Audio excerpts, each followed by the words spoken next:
Hello, everybody. Welcome into another edition of the Computer America Show. 1 minute until showtime. Hopefully, all of you had a wonderful Memorial Day weekend, and we are back here on a beautiful Tuesday afternoon.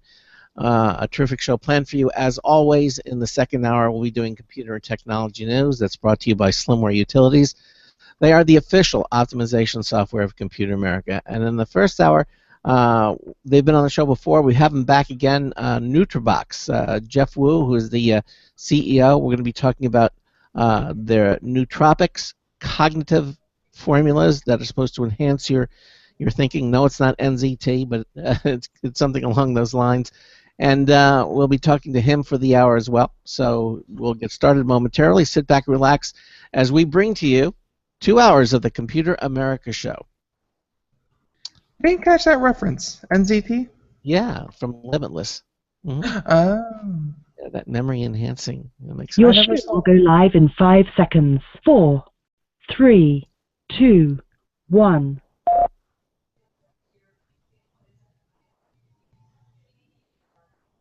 Broadcasting live, it's America's longest-running national radio talk show on computers, Computer America, hosted by national columnist Craig Crossman. Look for Craig's weekly column in your favorite newspaper. This show is being beamed nationwide at ComputerAmerica.com. Keep it here for technology news, computer products, guest interviews, and your phone calls. You're listening to Computer America.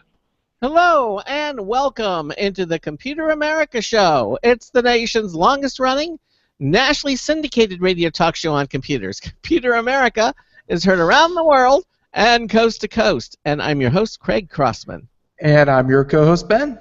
And welcome back to everybody. Hopefully all of you had a marvelous Memorial Day weekend holiday. Did you... you say marvelous, but X-Men came out, not a Marvel movie. Yes, and I did see the X-Men movie, by the way, and we'll have to talk about that too. I thought it was really good. I thought they had gone full circle with it, but evidently not. And so it was. What? The X-Men universe leaving itself open for a sequel? Yeah, amazing. Imagine that. Anyhow, again, I hope all of you had a really nice Memorial Day holiday. Hope you all had your cookouts. Hope you all said thanks for any troops out there that you may know, yes, and just had a nice, long, relaxing weekend.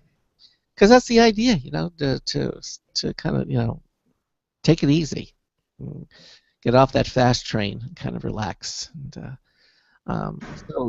Ben took a break for you took a 48-hour break or even a 72-hour break. Yeah, I pretty much had a whole weekend. Imagine that. Usually I find myself working through the weekends, but no, this was a good weekend. Yeah, it was. All right. Well, as we bring to you, we hit the ground running here on the Computer America Show. It's still May, the 31st of May, and we have an interesting show in the second hour. We're going to bring to you computer and technology news, and that's always brought to you by Slimware Utilities. They are the official optimization software of Computer America, and hopefully we got some really good stories. I mean, a lot of time has gone by, and I'm sure there are a lot of interesting technology and news stories that we'll bring to you in the second hour. And in the first hour, we were having him back. He was here with us in April. A company called Nootrobox. They they deal with these nootropics and cognitive enhancers, and we're going to be talking to them. They've been quite busy and continued to develop their line. We're going to be talking to Jeff Wu, who is the company's CEO of Nootrobox, and he's with us to talk about what's going on at Nootrobox and some of the newest developments. If you have a comment or question, as always, we'd love to hear from you. Pick up the phone, give us a call at 347-884-8881. That's 347-884-8881. I'll get you on and get you through. You can also go to any page at our website, ComputerAmerica.com, in the upper right-hand corner of any page there. You'll see a link. It says submit a question. Just click it. It's a link. It'll take you to a question submission page. You can type in whatever you'd like and hit the submit button. Ben and I will see what you type instantaneously. The other thing that we invite you to do is join us on our live video streaming page, because not only do we bring you audio of the show, but we also provide live video streaming. Ben has the technology to display websites, videos, movies, links, that type of thing, and so you can actually see what we're talking about on the program as well. You'll be able to see our guest today on today's show as well. So that's all happening at computeramerica.com, the internet home of our radio broadcast. Okay. Matter of fact, anything you want to do, you can find out what's going on at Computer America at computeramerica.com. Again, we had our social media winner of the week. It was a little early because of the show, and again, congratulations to our winner, for Alan Rodberg, who listens to us in Kingman, Arizona. He won the Logitech M535 Bluetooth wireless mouse.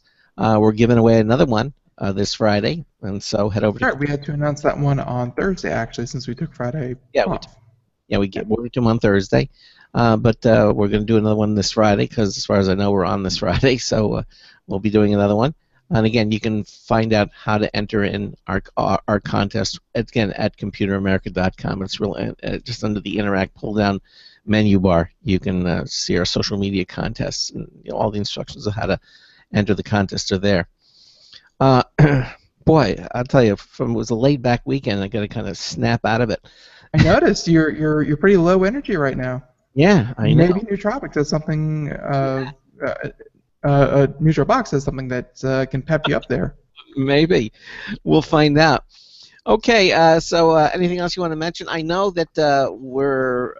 Well, there has some news been coming out of Taipei recently because, we just had the gentleman from I want to say Matt Smith from Digital Trends. He was on the show a couple days ago, saying that he was heading out to Taipei for Computex. Right. And some news has been coming out of that, including Intel's latest processor, which is 10 cores and only $1,700. Wow, cheap for the price, really. I don't know about that, but it's something new. Something new. Okay, and again, we'll be talking about all of these things as the time goes on. We have an interesting week planned for you. Tomorrow, of course, we're going to have Mike Cermak, from techguy.org. Maybe we can talk a little bit about that too. Oh yeah, we definitely will. Okay. All right. So, anything else before we get started and bring Jeff onto the show? No, I think he's been waiting patiently. I think we're ready to go. All right. Well, Nootrobox, as I said, was created to source, develop, and distribute the safest and most effective nootropics and cognitive enhancers in the world. Nootropics describes a broad classification of compounds with cognitive enhancing properties with minimal side effects and appropriate for long-term use. Nootrobox understands that human understanding and research behind nootropics, cognitive modulation, and broader biohacking is constantly evolving and improving. Thus, their products and formulations are continuously updated to integrate the latest science and research. Now, here back with us is the CEO of Nootrobox, Jeff Wu. Jeff was back on the show back in April, and he's back to discuss what's been happening at the company. Hey, Jeff, welcome back into Computer America. How are you? Craig, Ben, good to be back. Thanks for hosting. Yeah, I'm glad to have you. Our pleasure. Yeah. So for those listeners who may have missed, I know it was back in April, you were back in here, just for their... Well, in April, I believe you guys were on talking about your Kickstarter that was actually ongoing, and so we never really heard about the results of that. Yeah, but why don't you first tell us a little bit about what Nootrobox does, what the company is.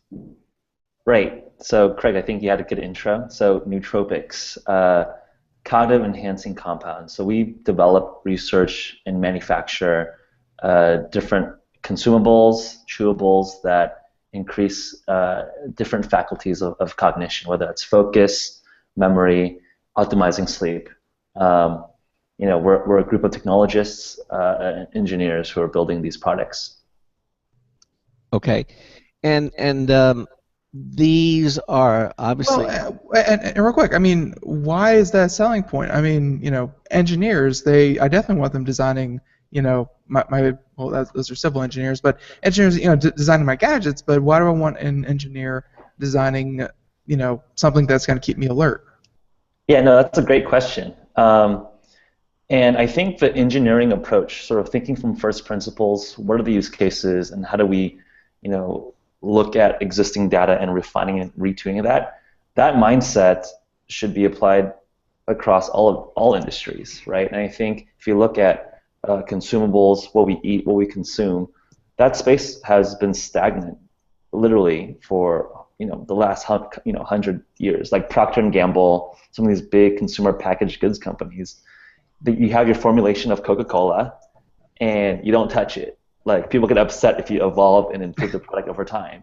And when we sort of we're now and have been in business for the last couple of years, and it seems obvious that you should be constantly improving and iterating your product, and that's like a very engineer's mindset. So I think that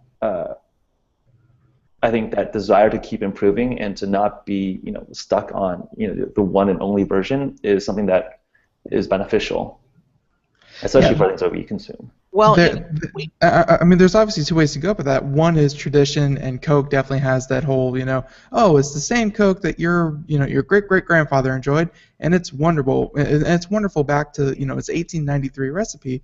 Right. But, that doesn't hold true for too many products. Right. I mean, we all remember what happened, the fiasco when they went to New Coke. New Coke was delicious if you didn't like old Coke. The amount of hatred and vehemence that was directed at Coca-Cola for changing that formula. It didn't come up when they first tried it and they did all the testing and thing. They thought it was going to be wonderful and backed it, and then of course it just kind of blew up in their face. How can you change that? And eventually New Coke. First of all, they brought back they called it Classic Coke. And that was along with New Coke, and then of course New Coke just kind of went away, and it went back to just Coca-Cola. Right. So not everything does better when you quote unquote improve it. Yeah, and I think that's where the performance components come in. So our products are designed for increasing cognitive performance, right? So we collate existing research papers, and we're actually commissioning our own clinical trials.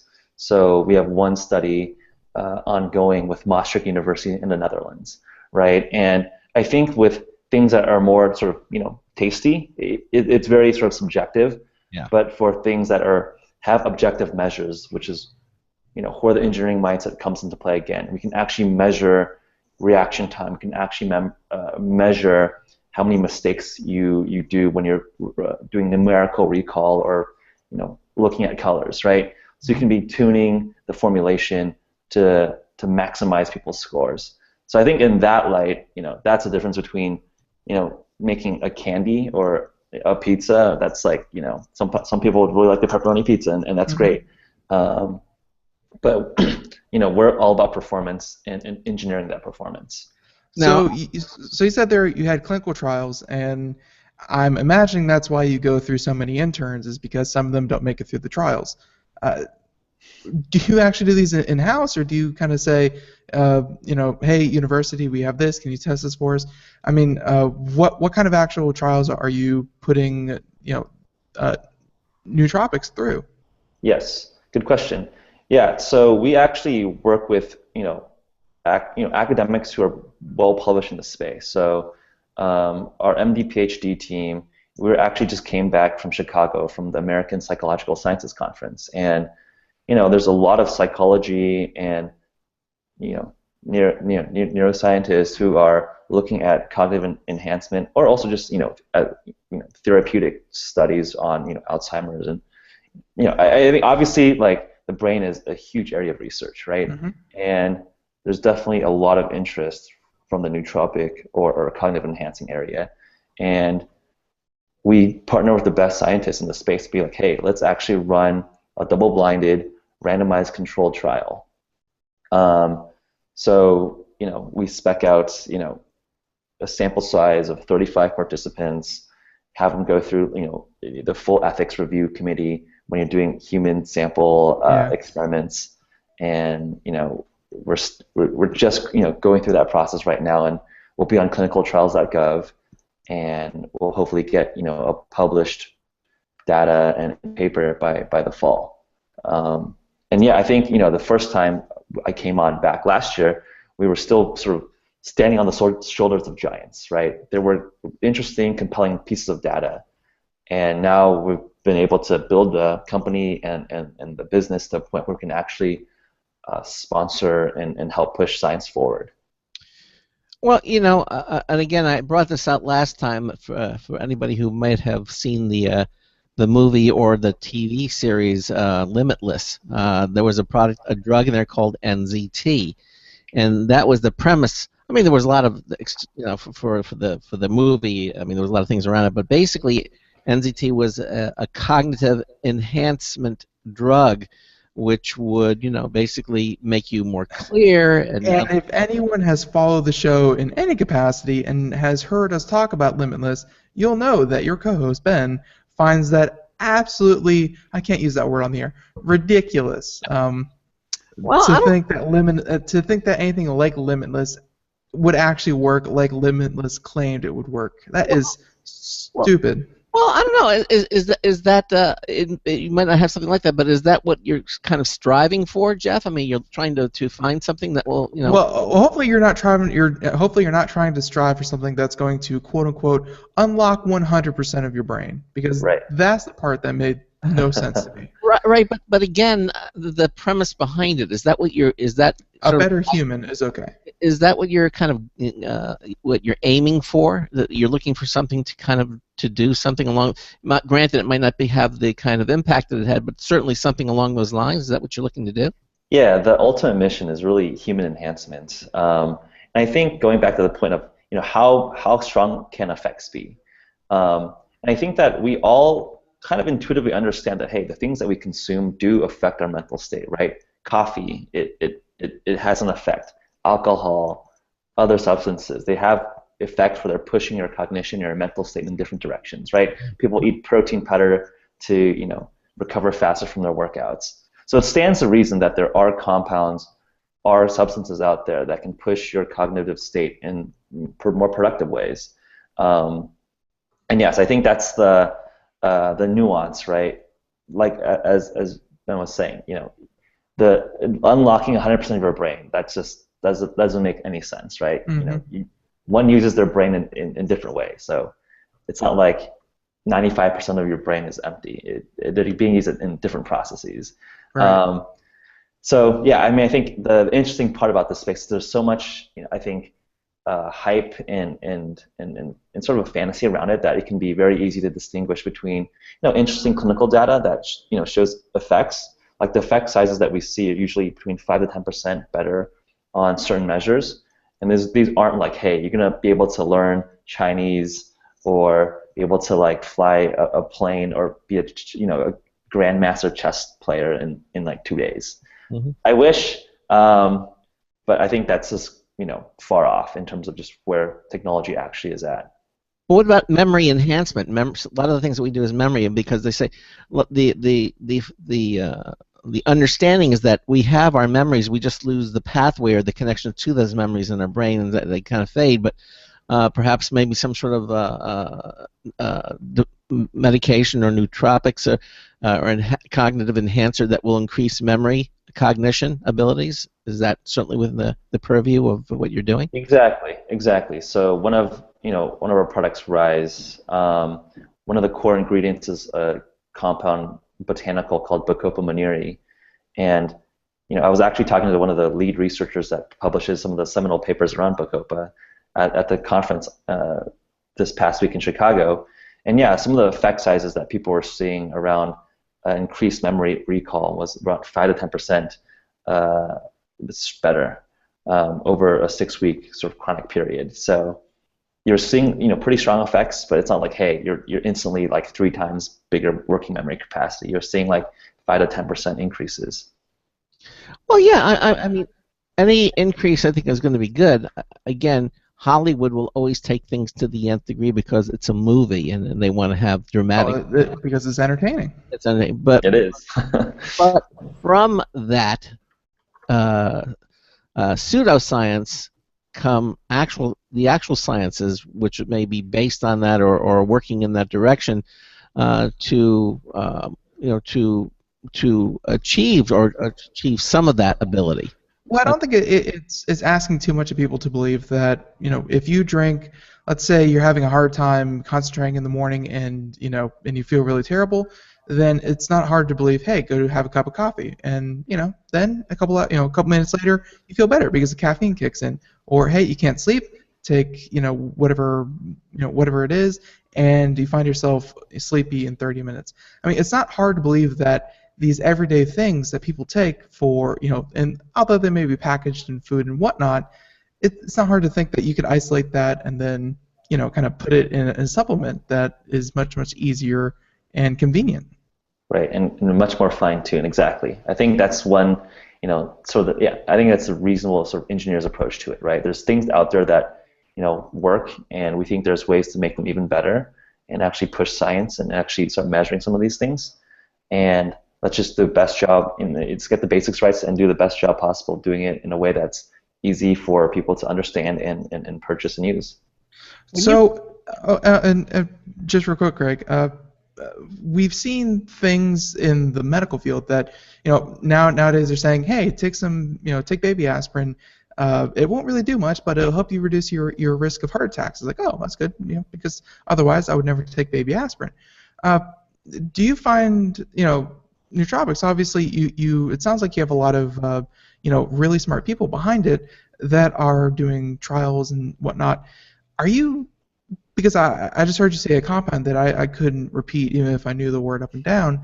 Do you find yourself only working with natural ingredients, or have you kind of seen something from the medical field that's like, oh, it has these side effects, but it keeps you alert. So yeah, sure, you could bleed out of your ears, but people definitely focus on their work better. Are you strictly natural, or do you see yourself going into traditional Synthetic or compounds. other medicine? Yeah. Yeah, that's a good question. I mean, I think that just opens up a whole conversation around regulation and how FDA, structures how one can market and sell, synthetic compounds versus natural compounds. Yeah, I mean, I think that's also just it opens up that can of worms of the whole hobbyist biohacker community around nootropics in general, right? So in the hobbyist land, right, people are trying all sorts of things from, I think, on the most extreme side, like Russian Alzheimer drugs, things, narcolepsy drugs, mixing their own, powders that they order online from Alibaba, importing just like 5-kilogram bags of powder and having drug scales weighing it out, mixing their own stacks, all the way to the side of like supplements, vitamins, and botanicals. And it's sort of arbitrary how the FDA sort of classifies and schedules certain compounds as prescription drugs.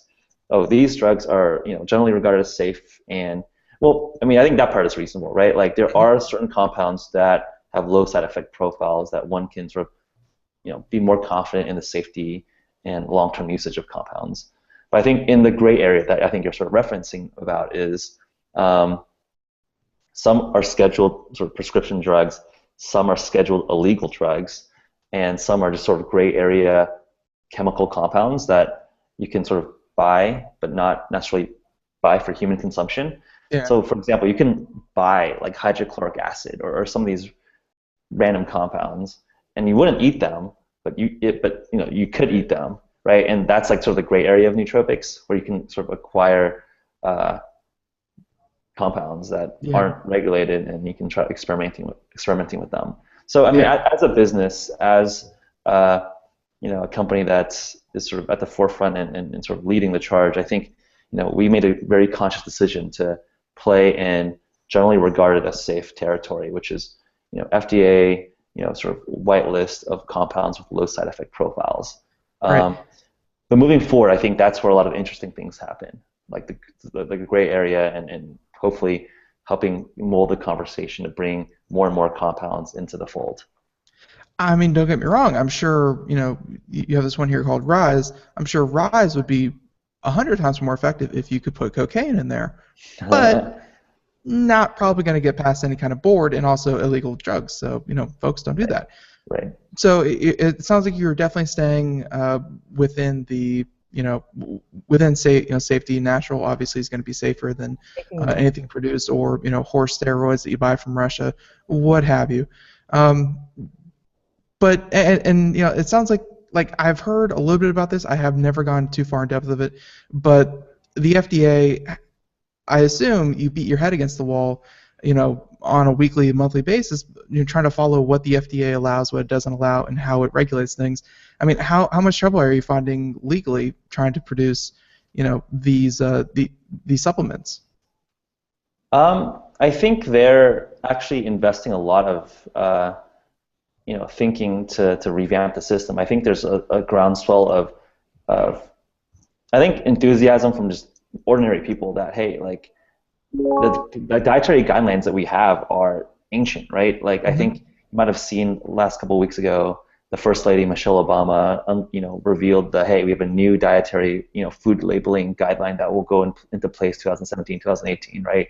Where it's like the calorie counts are bigger, you have an added sugar, you're taking out vitamin A, vitamin C, and you're adding vitamin D. Less deceptive practices, I think, is what they were trying to push with that one. Exactly. So I think you already start seeing that happening with food, and I think if you actually look at the restructuring of the FDA, the Office of Supplements became its own division. So they're clearly, putting in more investment resources into regulating and organizing the space better. I mean, it's a massive industry, right? Like the numbers are 30, 40 billion annual gross revenues in this industry, which is massive. And as an entrepreneur, as an operator in the space, I welcome that. I think there are, bad players out there. I think just last year, probably around the last time when we last spoke, the New York Attorney General recalled, Walgreens, Target, some of the big box retailers, supplement brands because they didn't contain what they claimed. And that's scary as a consumer, right? Like you should expect that what you are buying actually has what you're buying in it. So yeah, I mean, I think it's like obviously there's a ramp up period to like understand what the rules are, work with the right partners. But I think we want to be super proactive and have these conversations. We think we should have this new sort of thinking and energy to help dictate what regulation should look like in the future. All right. Well, again, I just got this email just came to me here. Special report is, and they gave me something called Formula Focus. Is it the most powerful brain enhancer on the planet? And they actually have an interview here with, it's a story by Alice Costa from CNN, and you can see that he's they're interviewing these different people. Was on the Dr. Oz show. Anderson Cooper is doing the interview. And they have Stephen Hawking calling it Viagra for the brain. There are a lot of products out there that are doing, but they see here's one that's been on a spam ad, right? That's probably all fake testimonials. Yeah.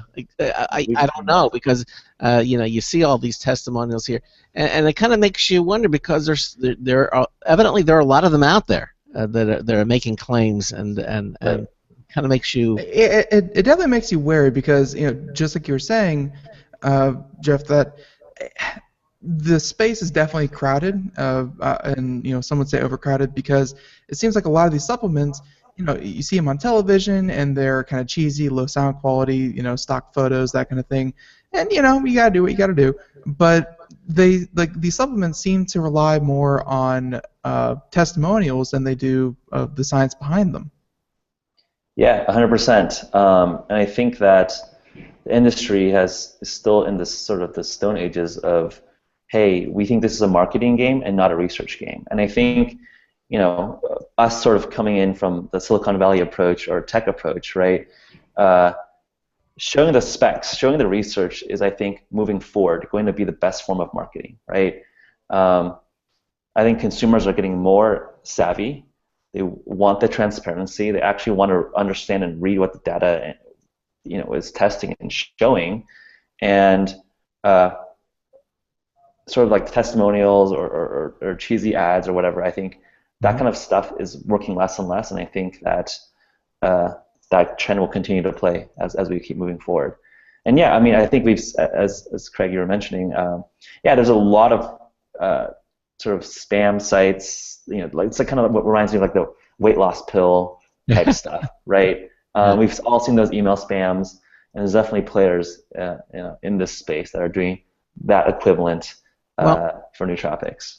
Well, okay. Well, now, one of the things I want to do, we're coming toward the bottom of the hour, and we're going to take a break. But when we come back on, since you were last here, you launched something called Go Cubes, and I'm going to want you to talk a little bit about that and what makes them different, and also some of the other things that you've done since you were here last on the show. I think you have chewable coffee. So so we'll be talking about that with you.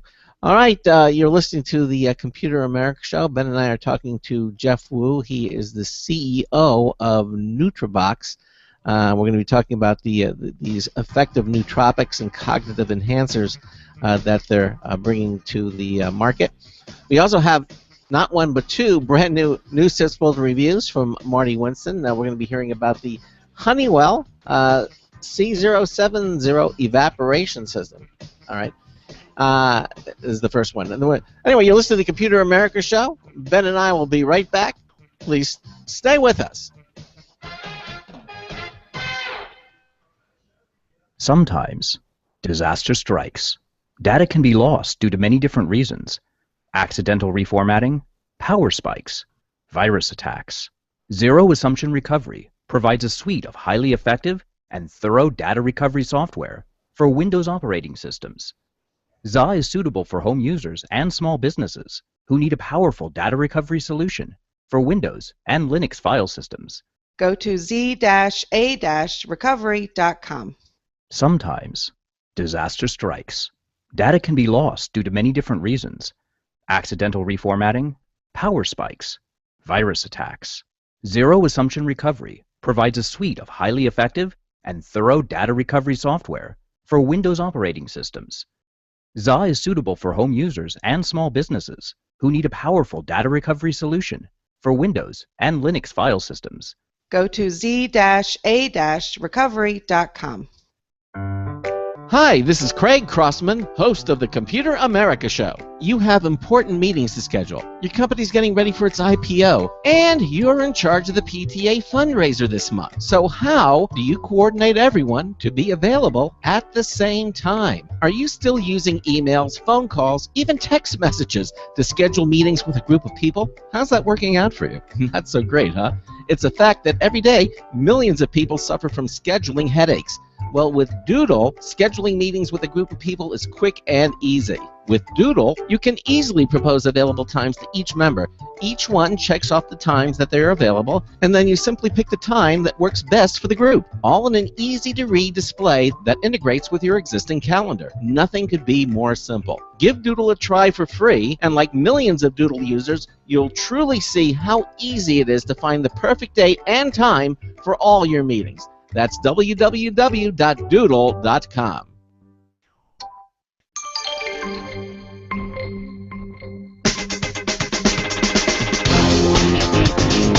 Crowdfunding? Yeah, that's 10,000 companies all hoping for a 1% share of market. Hi, I'm Marty Winston with a News Tips Bulletin Review for Computer America. This time, the Honeywell Evaporative Cooler.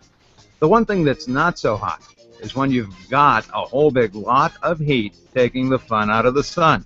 But we got in 15 degrees of cooling that can keep working as long as you have a power cord and a garden hose. The Honeywell C070 Evaporative Cooler uses dual blowers to cover hundreds of square feet. You can fill its 18.5-gallon tank as needed or leave a hose continuously connected. Add ice to its tray to cool even faster. The water mist in the air helps you feel cooler without the expense of air conditioning. Bottom line, we won't say that it makes summer no sweat, but we will say that a Honeywell C070 Evaporative Cooler can provide a sweet retreat from the heat. Marty Winston with a News Tips Bulletin Review for Computer America. Welcome back to the Computer America Show, 33 minutes past the hour, as we are here with Mr. Jeff Wu. He is the CEO of Nootrobox. As we, when we're talking about their supplements that you can take in your everyday lives. I mean, so far we have not heard of anyone overdosing and tragically coming to an end from too many Nootrobox and Nootropics products. So that's good. Way. Yeah, exactly. Do not want to overdose on Go Cubes. So And yeah, we're just about to get into the actual products that they have, and and by the way, if I seem a little bit out of it, that's because I've spent the last 72 hours straight playing Overwatch. What a great game! Cannot stop myself. So yeah, just want to say that I don't know if I'm going to write an official review for that, but we're definitely going to do a Gamer Tuesday segment on it. So, but anywho, as as Craig said before, last time you were on, you did not even mention that you had these things called Go Cubes. So they're definitely a new product since we talked to you last. And yeah, Jeff. So what are Go Cubes? Yeah, Go Cubes. They might have fueled your Overwatch binge, another 24 hours. They're chewable coffee. So they're a cup of cold brew coffee congealed into a cube of in a nice little gummy cube, and we incorporate our nootropic stacks in one of our product Sprint into this cube. So sort of a layman's explanation is, imagine sort of the kick or bump of coffee with the relaxation or mellowness of tea. It's half a cup of coffee per cube, so super convenient, super portable, and just a better performance profile compared to an energy drink or coffee itself. And really the idea came from realizing that, hey, coffee is basically the basic quote-unquote nootropic that everyone uses to get energy in the morning of in the beginning of the day. Mm-hmm. And coffee hasn't changed in 500 years when sort of French and Spanish traders brought it in from Africa. And 2 billion cups are consumed a day, and our understanding of science and nutrition has really increased since then. And we're like, hey, how can we re-engineer coffee and make it more efficient for the modern day people? And after playing in our Willy Wonka factory, essentially, we've came up with Go Cubes, and we launched them in February, and we started crowdfunding them, I believe, in October. So it was something that we were quietly working on. I think last time we were talking to you, we started a crowdfunding campaign in October. We had raised over, I believe, $70,000, which was like 300% of our goal, and we launched it in February of this year, three months ago, and we've been selling these things like hotcakes. We've sold almost 1 million cubes already in the last 3 months, so it's been phenomenal. That's a lot of cubes. Yeah, and I don't like. Ever since I was a little kid, and I'm sure a lot of people out there, they all, my own little personal nootropics was when I was a kid. My mom would feed me the little Flintstones chalk vitamin things that you'd have to chip a tooth on, and and yet I would eat candy gummies my whole life. And it seems like over the past 3 or 4 years, people realize that, oh, people like gummies. What an interesting idea. Let's do that instead of chalk. So it's really cool to see that you're going this way with the gummies. And reception, I mean, one problem with gummies is of course you get stuck between your teeth. I'm not sure you really want this stuff stuck between your teeth. I mean, I'm assuming you've tried it. How is the actual experience? I mean, do you feel it a couple minutes after? How's the actual eating of it? Does it taste good? Blah blah blah blah blah. Yeah, happy to describe. So what's kind of cool about these Go Cubes is that they're made with pectin. So pectin is a jelly-like substance from that's found in plants. So it's 100% vegan. Isn't pectin from apples? It's you find it in the core of apples, or yeah. So it's derived from different fruits. Right. I think they derive pectin from various plant sources. Orange. But yeah, it's sort of like a jelly-like consistency. Yeah, I don't, it's not super sticky. I would say it's a little bit, jelly, but a little bit bouncy. Goes on nicely. Got a nice little sugar coating around. But no, it's got the bitterness of coffee. It's made with coffee, so it definitely is coffee forward. So if you're not a big fan of coffee, you might want to try the latte or the more creamier flavors that we have. So what flavors do you have? Because I'm seeing here on the website mocha, pure drip, and latte. I mean, I'm assuming pure drip is going to be your most coffee-like. Yes. Yeah. So each pack of Go Cubes, I actually have one right here. A sorted pack of 4. and all the 3 different flavors are just mixed randomly assorted in there. Yeah, very simple. And again, for those of you who are simply watching, I'm sorry, simply listening, he held up a little plastic package that looks like you could throw into a backpack or a lunchbox, something like that. No mess, no fuss. And are all 4 cubes meant to be eaten at the same time? So we say a serving size is 2 cubes. So each cube has a half a cup of coffee in it. So yeah, I mean they're punchy. Like in terms of an effect, it comes on faster than straight coffee.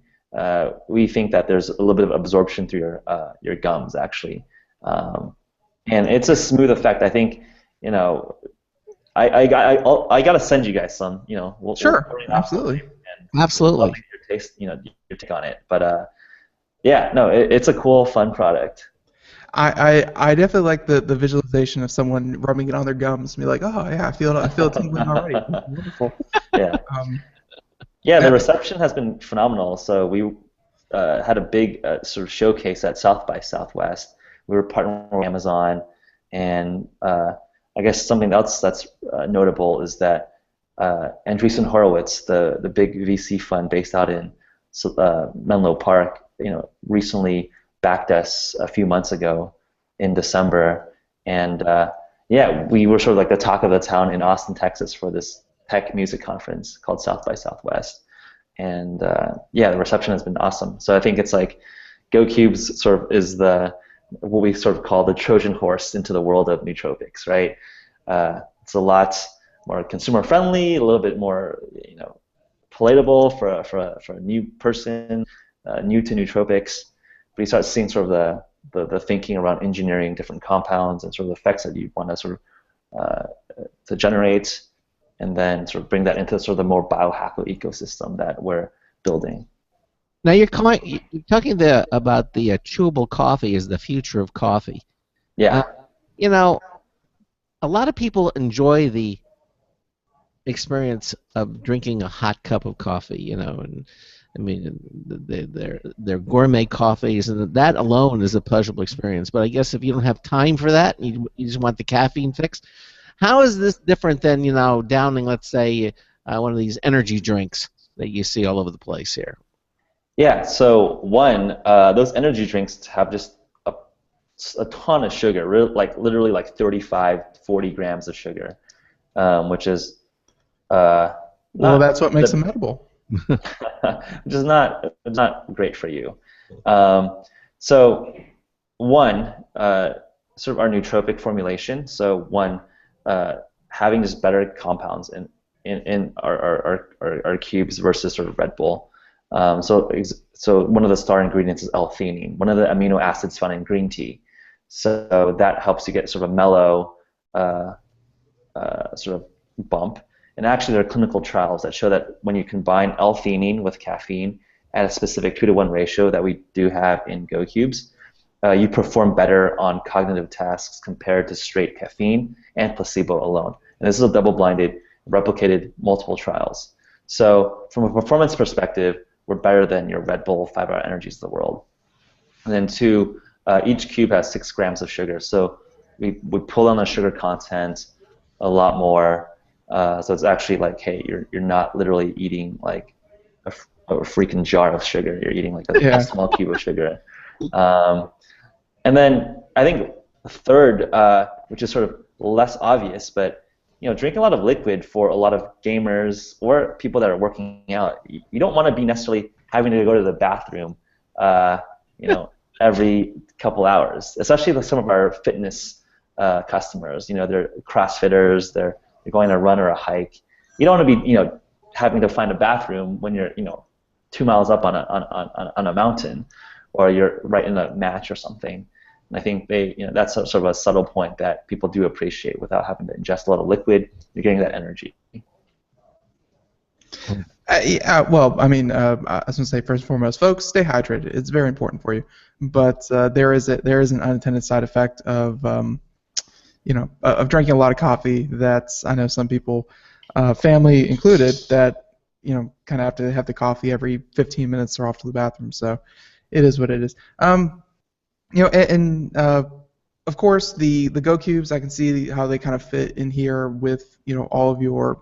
I think you call it a stack. Not too much into biohacking, but how do your how do your Go Cubes kind of fit into your existing lineup? Are they just a supplement? Hey, if you want coffee instead, have this, or do they actually have a place where 9 o'clock, have your rise, and at 10 o'clock, have a Go Cube? Like, do they actually fit in, or are they just a supplement?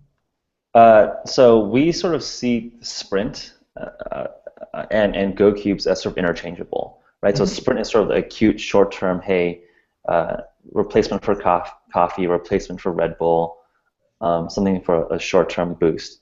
So we see Go Cubes as an alternative to Sprint and all the other sort of other energy products out there.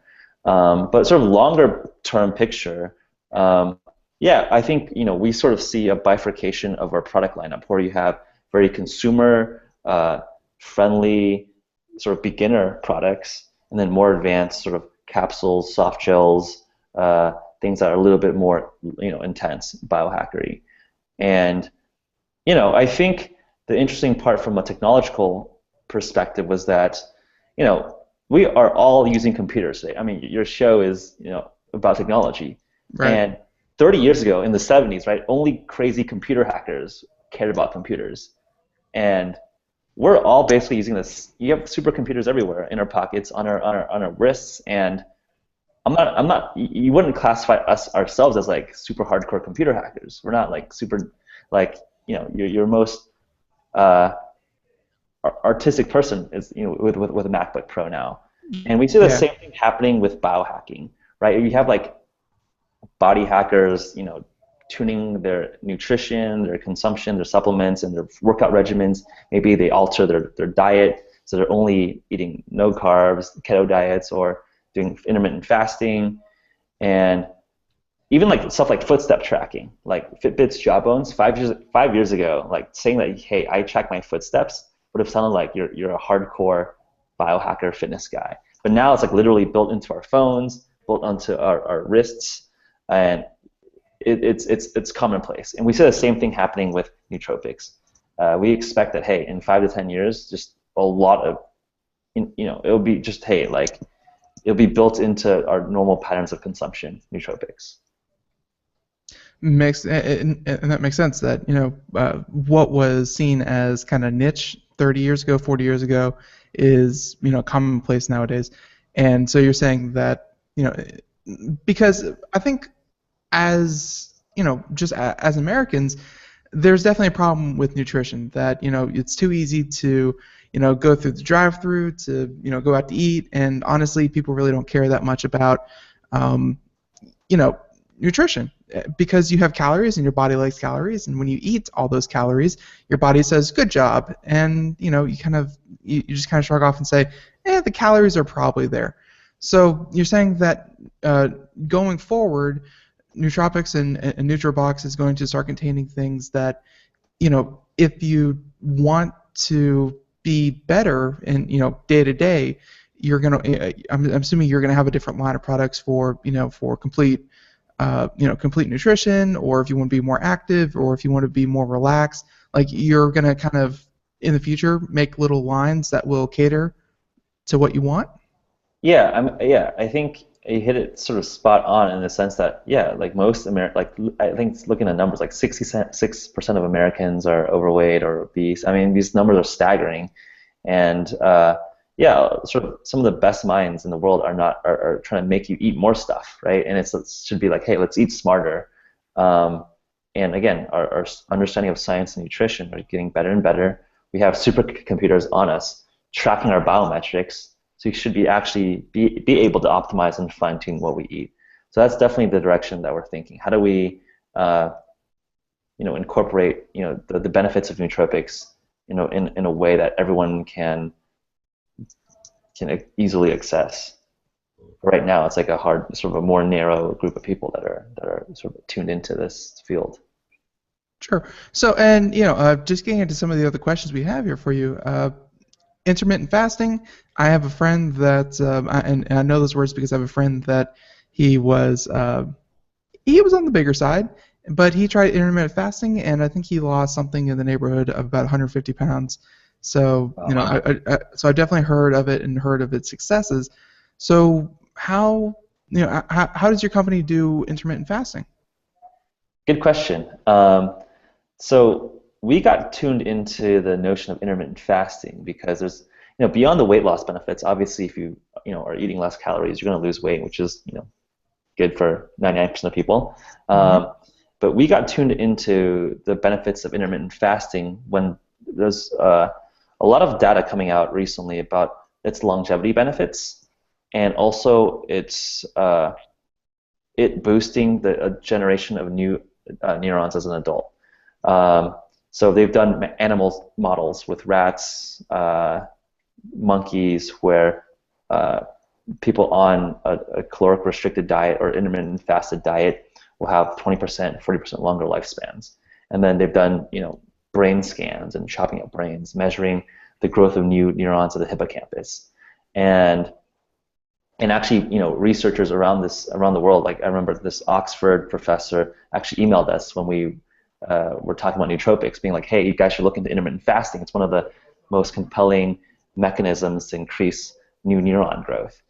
And we, at Nootrobox, we're pretty adventurous, pretty, sort of experimental with biohacking. I mean, we're all biohackers, and we're like, hey, let's try intermittent fasting.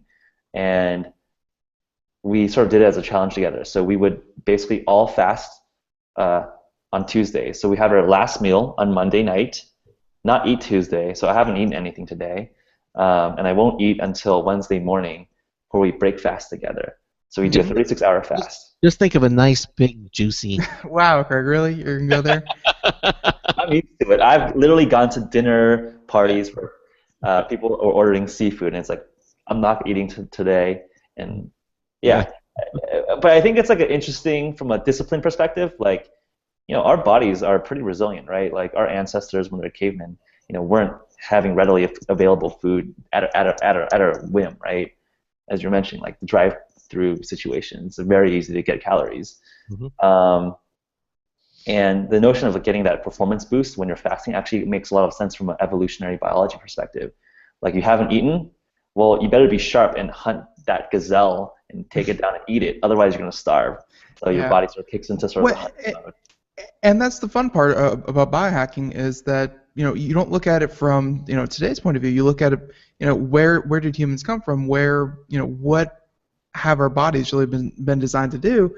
Right. And intermittent fasting actually makes sense if you think about it from the perspective of, well, humans in their course of their evolution, humans probably didn't eat every single day. Humans probably ate every couple days after they went out and actually caught something. Like, it's very, very rare that you actually have something to eat every single day. So intermittent fasting makes kind of makes sense that way. But I guess it's that discipline thing that you're talking about. It's like you feel that hunger, and people immediately say, "Oh, I can go down to the store and get $99 worth of chips, and I'll get 1,000 calories, and I'll be happy."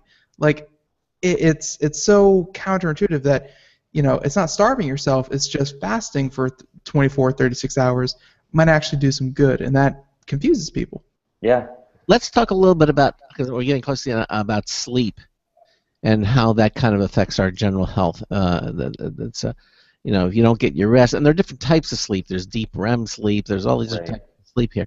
And I noticed one of the cubes that you offer is something called appropriately Yawn. And, right. Now there are a lot of products out there. Yeah, I mean, the Tylenol PM. They've got that are light blue. They have all these different. There's a ZQuil. It's like a liquid you can take. It's all over the counter stuff. Right. Supposed to make it. So what is Yawn, and how is it different than some of these other over-the-counter products that are available? And what kind of sleep can one? You say optimize sleep. What kind of sleep are we talking about here with this product? Right. So what we basically did for Yawn was look at all the sort of the space of compounds that have some modulation effect on sleep, and we literally just picked and formulated the best possible combination out of the space of things that were safe and effective. So for example, glycine, one of the major compounds in yawn, is an amino acid, and they've done both subjective measurements as well as objective measurements on people feeling refreshed after nights of sleep. Melatonin, for example, is a hormone that helps you regulate your sleep cycle, helps you shift and position your sleep. And yeah, so some of the data that we hope to be collecting more, which is sleep trials are actually pretty intense to run because you have to actually bring someone into the hospital and scan their brain. But it's possible, right? And there's a lot of hypotheses that hey, glycine, L-theanine help you get to REM sleep more consistently, help you stay there better. But I think in general, the science is still in sort of the formative stages, and it's sort of an interesting discussion around what the monetary incentives are to actually do really rigorous scientific trials around some of these compounds. And part of it is that it's really expensive to do these clinical trials, but because a lot of these nootropics are open domain compounds, you can't get a government-given monopoly to be the only one to sell certain things.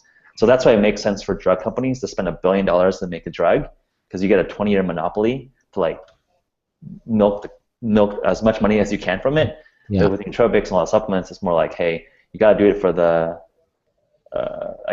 common knowledge or common good. And I think our take is that hey, if we believe that hey, more and more people are going to be more savvy in understanding what the science actually says, actually doing science and actually doing research is the best marketing you can do.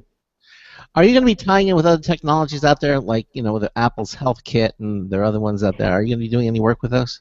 100%. That's right in our wheelhouse. So I studied computer science at Stanford. Actually, more than half of our team are engineers, and it's kind of an interesting fit. If you didn't realize it, hey, a big part of the vision here is really tying back the sort of measurements that you couldn't measure before, but we have literally Jawbones, Apple Health Kits, Apple Watches that are on our bodies tracking these biometrics, right? And this notion of human performance, it's sort of qualitative, but we can get quantitative measures from it, right? Like your skin galvanic response, how much you're sweating can be correlated to stress, your heart rate, all these different metrics. And we can start collecting this and start tying that back into what you're consuming. So the big vision is, hey, we sort of close the loop of what you consume and what you output, and then help you optimize and tune your personal rhythm. I think the third interesting leg is also your genomic data. So we've already collated a database of over 100 different SNPs, and SNPs are variations in your genome that determine different metabolism rates. So for example, I'm a slow caffeine metabolizer. So I break down caffeine slower than maybe you guys do. So it stands to reason that my Go Cube or my cup of coffee should be less caffeinated than your cup of coffee. And so it's really, our sort of broad vision here is tying in those three sort of legs on the stool, producing sort of personalized stacks and consumables, reading and measuring your continuous biometric feedback data so you can tune what you're consuming, and then third, bringing in that genomic component. We think everyone will have their genome sequenced in the next 5 to 10 years. It'll just be like when you're born, here's your genome, and we should be actually building products that actually use that information for something. So that's sort of how we're thinking about the space. Well, we got about a minute left. So Jeff, what's in the future for Nootrobox? What are some of the things you're going to be doing? Yeah, I mean, I sort of just mentioned it. So we're really looking at wearables and building software. So we have an alpha software called Introspect that is, helps you measure, helps quantify and track your mood states as you go through the day. And we want to help you optimize your mood state, and then start incorporating genomic data as well. So yeah. Okay. Well, again, listen, we're pretty much out of time. Jeff, I want to thank you for being here on the show. And again, I'll tell our listeners the website is Nootrobox, Nootrobox.com, or you can head to our website at computeramerica.com, and we have a link right there on our homepage to the Nootrobox website. Check it out, and give them a try. I mean, they're affordable. The yuan is like $36 For 3. for 3. There's Rise and there's Sprint and the chewable coffee, the Go Cubes, all available for sale at the website. There, you can order them and as well. Now, right now, it's only on your website, right? They're not at the stores. Or I think Go Cubes you're are partnered with available on Amazon. Amazon. So Go Cubes are on Amazon.com as well. Okay, excellent. All right, well, Jeff, again, thanks again, and keep in touch with us. Let us know how things are developing, especially when new products come out, so we can let our listeners know. Okay? Yeah, pleasure. Thanks so much. Jeff, thanks again. Nootrobox, and again, Jeff Wu, CEO of the company Nootrobox. Thanks for being with us here on Computer America. Have a good one. Have a good day. Cheers. Bye. Bye-bye. Okay, coming up in the next hour is boy, I could use one of those yawn ones. You want to use a yawn one to go to sleep? Yeah, actually, I need something to wake me up. Yeah, you need to Go Cubes. Yeah, I guess I need to go. Go Cubes or the Sprint. Yeah. Hey, we're going to be talking about some stories like Samsung is packing more ads into its smart TV interface. That's not good. We got a number of stories coming up here on the show, including MySpace has been hacked. We're going to take a short break and be back with you. This is hour 2 of the Computer America Show coming at you. Broadcasting live. It's the only national radio talk show on computers to air every weeknight. Computer America. Hosted by national columnist Craig Crossman. The first hour's behind us, but there's still more of tech news, tech talk, and your phone calls. We're being beamed nationwide at ComputerAmerica.com. You got computer problems? Bring them on. You're listening to Computer America. Computers run the world, and we run computers. Call us or send us an email to live@computeramerica.com. Hello and welcome into hour 2 of the nation's longest running, nationally syndicated radio talk show on computers. This is the Computer America Show, and I'm your host, Craig Crossman. And I'm your co-host, Ben. And we continue on. We just had Nootrobox on the show. Again, Jeff Wu, and if you missed any portion of it, you can listen to the archives of the show. We archive all of our programs at our website at computeramerica.com. The internet home of our radio broadcasts, just under the archive sections. Of course, you can listen to us on the IRN Radio Network, the TuneIn Radio Network, Apple's iTunes, the Blog Talk Radio Network, Stitcher carries our show. I understand we're going to be on yet another one. Google, is it Google Play? Google Play Music. They're starting to carry podcasts and the whatnot. And since our archives is essentially that, then yeah, we're going to be available on every Android device. Just go to Google Play Music and type in Computer America. And pending approval, which I see no reason why that wouldn't happen, we will be available right there. Very cool. And also, and it's cool because Android only has 250 million devices, so we'll be okay. Just got to spread the word now. Yeah, we're just gonna start to spread the word. That's something brand new. Just it's so new. We're still pending. It's pending approval, but we've got it all in motion, and hopefully in the next couple of days we'll let you know that you can do it. We may actually walk you through it so you know how to do it at least one time, and then we'll put it up on our website at computeramerica.com under the archives, so you can actually listen to the show. If you have a Amazon Echo, you can also listen to our program there as well, because one of our networks, the IRN Radio Network, is also carried on the TuneIn Radio Network, and you can listen to it there as well. Okay, I think that's it. Again, thanks to Jeff Wu for being with us on the first hour from Nootrobox. Now, it's interesting. Our Thursday show is. We have a Thursday show, yes. Yeah, we have a Thursday show. We're going to have a company called Bang Holdings on here. And it's I know them. Yeah, that's gonna be a different one. Yeah, it is gonna be different. We know we're computers and technology, but we're gonna look at it from a technological perspective. But I am looking forward to having them on the show. Of course, Nathan Evans from PopZera, managing editor, he was postponed from last Friday because of the Memorial Day weekend. We took the day off, and we took Monday off as well. He's going to be with us here this Friday. So I am looking forward to having Nate on the program with us. He's also a fun guy. Again, just head over to computeramerica.com, go into our calendars under the menu bar there, and you can see all the shows that are planned for the upcoming days ahead at computeramerica.com. Okay. Anything else before we get started with our computer news, Ben? Anything else? No, I think that's a good first hour, and we do have a lot of great news stories. Again, speaking of which, again today, but no, I'm good. All right, well, let's do some computer news. All right. Today's computer and technology news is brought to you by Slimware Utilities, the official optimization software of Computer America. You can visit them at slimwareutilities.com to clean, speed up, and optimize your Windows system. Slimwareutilities.com. Let's face it, Windows 10 is here. It's here to stay. And if you don't have it, you're going to have it soon. And you really do need all the tools at Slimware Utilities to really use Windows 10 efficiently. Highly recommend it. Check them out. Download them all. You'll be very happy that you did, and you'll thank us for it. Slimwareutilities.com. All right. Let us start off today's stories with the one that we kind of teased way earlier in the first hour, with the fact that Intel announced out at Computex that indeed they have their latest line of i7s, and they kind of describe their specs and what they're going to have, how fast they're going to be, how many cores, and best of all, the prices. So let's start off with that one and why this is such a radical change than what Intel's been doing traditionally. For good or for bad, that can be debated.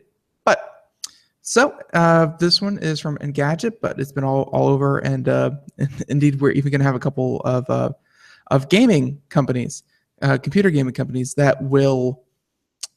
They're already talking about building, the next great big computing gaming computer with these processors. So Intel's first 10-core desktop CPU will cost $1,723.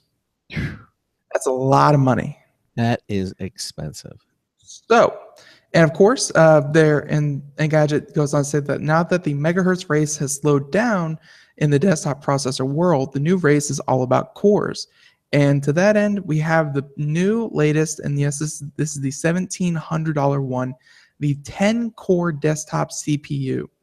The i7 6950X Extreme Edition today at Computex was announced. And by the way, it's had 10-core Xeon CPUs for servers since about 2011. So while not extremely new, this is the first time it's been marketed towards the general consumer and not for things like server processing. So the new processors will run at 3 gigahertz with boost speeds of up to 3.5 gigahertz, pack in 25 megabits of cache, and feature Intel's new Turbo Boost 3.0 technology. Just be prepared to pay through the nose for the privilege of owning it, as the 10-core i7 Extreme Edition will again be $1,700. And here they even have the chart that they displayed out at Computex. It shows their new line of processors coming out later this year, and it kind of starts off with their lowest of the high end being the Intel i7 6800K. By the way, the old highest used to be the Intel i7 6700K. Mm-hmm. So we're going. The lowest is after the highest is 6700 to 6800. That's going to be speeds of up to 3.6 gigahertz, with threads and cores being 6 and 12. 6 cores, 12 threads, because you can do this thing called hyperthreading, takes cores, makes virtual threads out of them, blah, blah, blah. And in short, it lets you run more processes at the same time in parallel. So 15 megabits of cache, 28 PCI Express 3.0 lanes, yada, yada, yada. Mm-hmm. That one, the lowest end of their high end, is going to come in at about $434. Wow. So And then after that, we have the 6850K, 6900K, and then, of course, at the 1700 mark, the 6950X. So that's the Intel i7 6950X, which, again, 10 cores, 20 threads, 25 megabits of cache, and, of course, that crazy, crazy price tag. So, and of course, they're kind of saying, what exactly is this going to be used for? Because obviously, if you're paying $1,700, that's not really a price point that a lot of people can meet. And Intel says that while this is going to be ideal for definitely a certain type of gamer, it's going to be ideal for people who run multiple processes at the same time. Because even though we live in the future, not every program that you run on your computer, not every program that let's say, not every video game that you play, not every, whatever you do on your computer is going to use all 10 of those cores or even all 20 of those threads. But it lets you run more programs simultaneously. So let's say you're a streamer and you play video games and you stream these games on, online. You're going to have a lot of threads and cores to help with that video rendering that you're going to upload later, or that you're going to upload instantaneously as you play the game. So, just like we do here with the show, we have a video capture device that also, we have our webcam and we run it through a program that renders the video with all of our cool effects and what have you. And then we upload all those.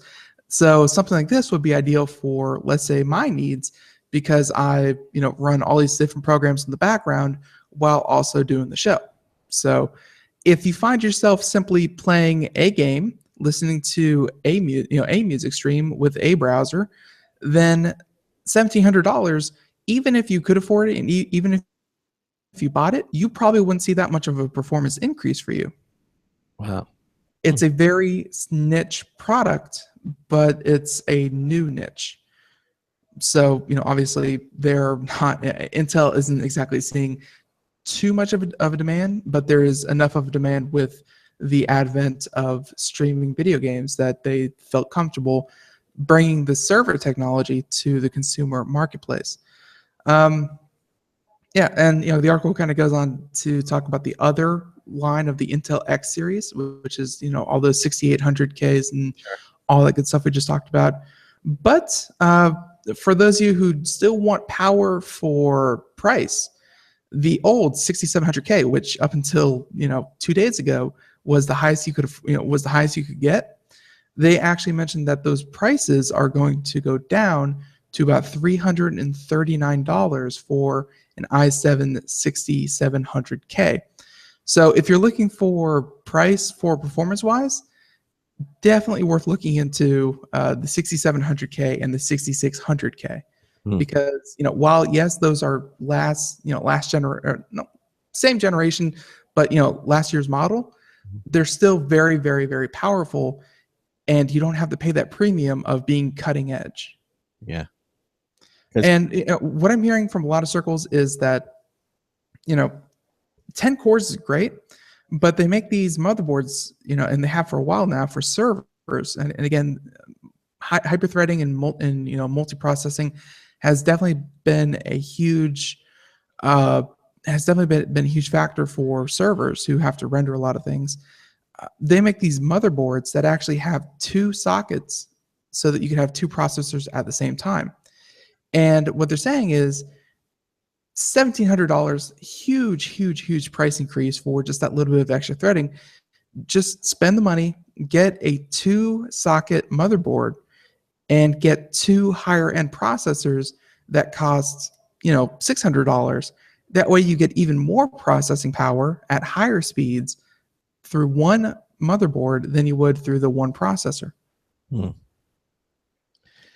Interesting. Is it? Yeah, I mean, because so you're saying that configuration will actually be faster than the. It will be faster than one. It will be faster than one i7 6950X, but again, the 6950X, it's going to be for a very specific clientele, and that clientele is going to be people who they don't care about the cost. You know, they just want the best on the market. This is going to be the best on the market as far as they're concerned. But if you are the average consumer, you're looking for price per dollar, you know, a dollar spent per performance, you're definitely going to want to look into a dual socket motherboard. Could you get a dual socket motherboard and put two of these 10? Yes, but I believe that will cost you, just for the processors and the motherboard, that's going to come in at about $4,000. But you'd have the fastest. That's before you get, you know, and if you're building a rig like that, you're going to want the graphics cards to back it up. So you're going to want probably 3 GTX 1080s, not 2, because they said you get the best performance out of 3. You're going to want to build 3, so that's automatically another $2,000 on top of that.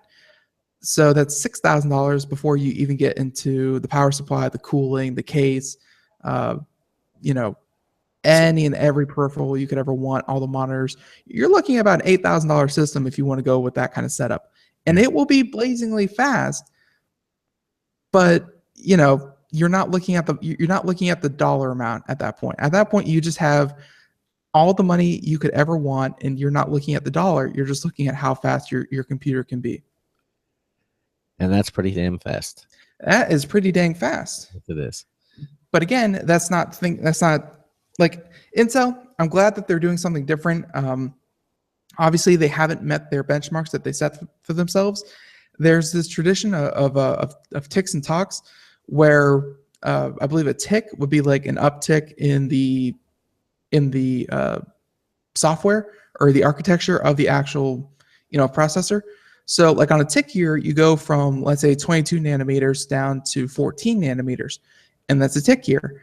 And then a talk year is the year that you go from, you know, you don't change the architecture, but you get faster speeds. So, you know, on talk year, you really perfect and refine what you've been doing, you know, since last year. Intel, they're having a lot of trouble miniaturizing from, and you know, I don't blame them. They're having a lot of trouble miniaturizing from 14 nanometer down to 10 nanometer, I think is what they're going for. And you know, because hey, the manufacturing process is obviously very hard. When you're talking about these, you know, you're talking about like atom size differences. Yeah. So they're having trouble with that. And this year, last year, it should have been a tick. So last year, they should have been on the 10 nanometer architecture. But even going in through this year, they're still on the 14, which has been around for 2 years now, or 3 years now. So, you know, they're doing the most with what they have, but this isn't the uptick. This isn't the new architecture like we saw with NVIDIA and their graphics cards. You know, that's why the Titan X is, you know, $400 more expensive and yet slower than the GTX 1080, is because it's on old infrastructure. It's not Pascal, right. It's the one before it. Right. So $1,700. I'm glad they put it out. Again, if you don't care about the bottom line, then that is the best on the market. But at the same time, as a money conscious gamer, buy the 6700K that was, you know, kind of from last year. It's going to have all the power you need, and anything that comes out next year when they go to 10 nanometer is going to be so much better than what they just debuted at $1,700. But that it kind of doesn't make sense. But it does put them a step ahead of AMD right now, because they've been a step ahead. They have been a step ahead of AMD for a while now. Not saying it's bad, but AMD just, you know, they don't have, AMD just isn't competitive, which is unfortunate. And again, to be perfectly frank, we're sponsored by Intel, but you know, we're allowed to have our own opinions, I believe, right, Craig? Yes, we are. All right, perfect. We say all the time, competition is a good thing. Competition drives innovation. You know, the desire to be number one, the desire to have the best product on the market, competition is good. AMD over the past couple of years has not been competitive with Intel. Intel has been, you know, just owning the market. So for good or bad, Intel just isn't that competitive, or I'm sorry, AMD just isn't that competitive with Intel. Yeah. Okay. Well, interesting times. Interesting times, interesting processors, and That's not a good. Whatever. we well, I mean, you gave your recommendations, and I think people are. To summarize, my recommendations are: if you're looking for performance for money spent, you're probably better off going for, and let's see, like if you have a little bit more money in your pocket, I would probably go for a dual socket motherboard and two Intel Core i7 6850Ks, and that's going to be faster and cheaper than a single Intel Core i7 6950X. If money is of no concern, and very few people feel that, then dual socket 2-core i7 6950Xs, and you're going to be sitting pretty for a long while. But if you're really money conscious, stick with the budget. $300 for the 6700Ks. They were fine 2 days ago. They're still fine going forward.